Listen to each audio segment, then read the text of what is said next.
Assalamualaikum warahmatullahi wabarakatuh. Perkenalkan, nama saya M. Akmal Rizky Darwis dengan NIM B1B1 21047. Di sini saya akan menjelaskan tentang apa saja yang saya ketahui dari filsafat. Akan baiknya kita menjelaskan tentang apa itu filsafat. Filsafat berasal dari istilah dari kata philos, bisa berarti mencintai, mencari, atau pencarian akan. Sedangkan sophien berarti cinta kebijaksanaan atau kebenaran. Oleh sebab itu, ketika seorang mengatakan ia telah mendapatkan sesuatu kebenaran, maka ia tidak bisa dikatakan seorang filsuf, karena seorang filsuf akan berusaha mencari kebenaran-kebenaran yang lain. Filsafat merupakan pengetahuan dan penyelidikan dengan akal budi mengenai sebab-sebab, asas-asas, hukum, dan sebagainya daripada segala yang ada di alam semesta, ataupun mengetahui kebenaran dengan arti adanya sesuatu. Hubungan antara filsafat dengan ilmu pengetahuan yakni keduanya tumbuh dari sikap ingin tahu dan dilandasi kecintaan pada kebenaran. Baiklah, yang kedua kita akan memasuki hubungan antara ilmu filsafat, ilmu pengetahuan, serta agama. Hubungan filsafat, ilmu pengetahuan, dan agama, meskipun ketiganya memiliki bidang yang berbeda, namun semuanya memiliki hubungan yang erat. Adapun hubungannya, filsafat adalah induk ilmu pengetahuan yang menjadi dasar pengkajian timbulnya filsafat. Filsafat dan pengetahuan sama-sama menuntut kebenaran serta secara sadar, bermetode, bersistem, objektif, dan universal. Antara ilmu dan filsafat sejalan dan saling berkaitan, ibarat sebuah pisau belati dengan kedua belah sisinya. Satu dengan yang lainnya berbeda, namun satu fungsi. Ilmu mendukung tumbuh berkembangnya filsafat, dan sebaliknya dalam filsafat sudah terkandung ilmu pengetahuan.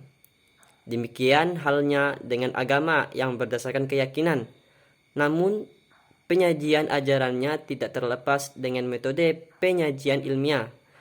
Dengan metode penyajian ilmiah, ajaran agama dengan mudah dipahami. Dengan demikian, metode penyajian ilmiah mutlak diperlukan dalam bidang agama. Peran filsafat terhadap agama adalah membantu keyakinan manusia terhadap kebenaran mutlak itu dengan pemikiran yang kritis dan logis.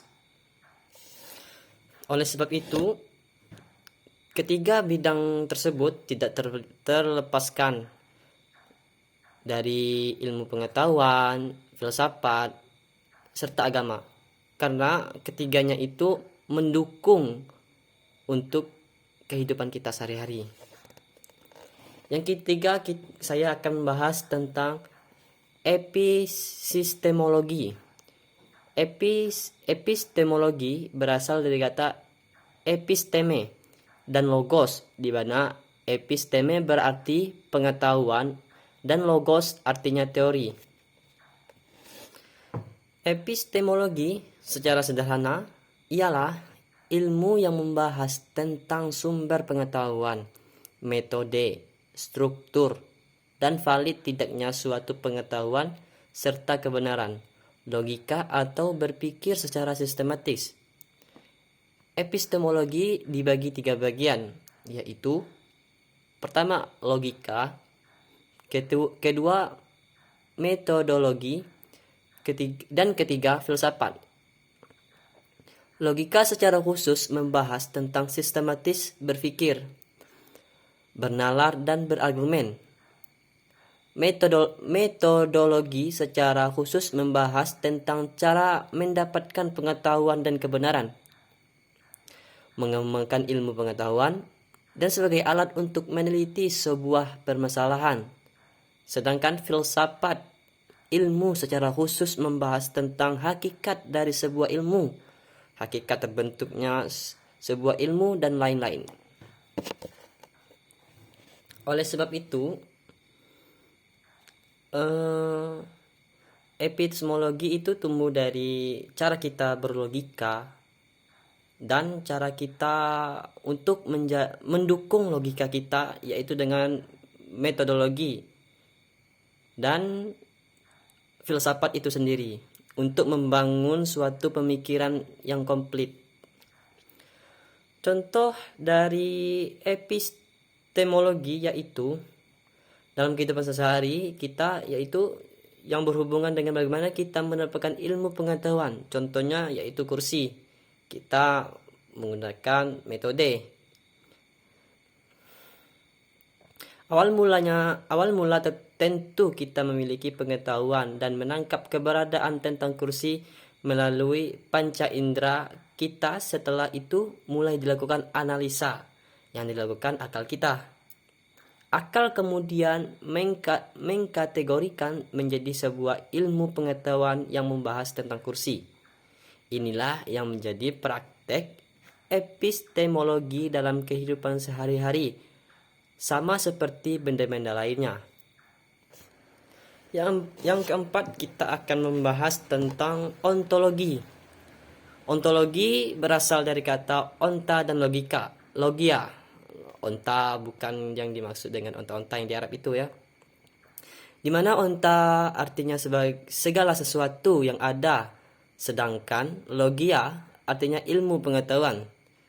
Ilmu ontologi mempelajari tentang keberadaan sesuatu objek dengan fakta yang bisa diperoleh.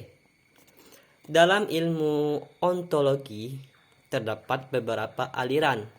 Beberapa aliran ontologi terkenal yang berupaya menjelaskan hakikat realitas, antara lain monisme, dualisme, pluralisme, materialisme, idealisme, nihilisme, dan agnostisisme. Ontologi juga berbicara tentang realitas supranatural, yaitu aliran mistisisme. Contoh ontologi dalam kehidupan sehari-hari misalnya yaitu ontologi rumah. Pada zaman sekarang banyak sekali model dan bentuk dari rumah, semisal rumah susun dan apartemen, yang dimana bentuk rumah tersebut tidak ada pada zaman dahulu. Menurut Plato, realitasnya adalah ide atau gambaran yang membuat kita selalu mengenali tentang rumah. Meskipun kini banyak model dan bentuk rumah, namun ide tentang rumah ini yang membuat kita tetap mengenali bahwa yang kita lihat adalah rumah. Baiklah, sekiranya dapat itu yang saya dapat sampaikan. Lebih kurang saya mohon maaf. Untuk lebih jelas mempelajari filsafat, ada baiknya kita mempelajari lebih lanjut dengan belajar dengan seorang guru ataupun dengan media-media lain. Sekiranya dapat itulah yang dapat saya sampaikan. Wabillahi taufiq wal hidayah. Wassalamualaikum warahmatullahi wabarakatuh.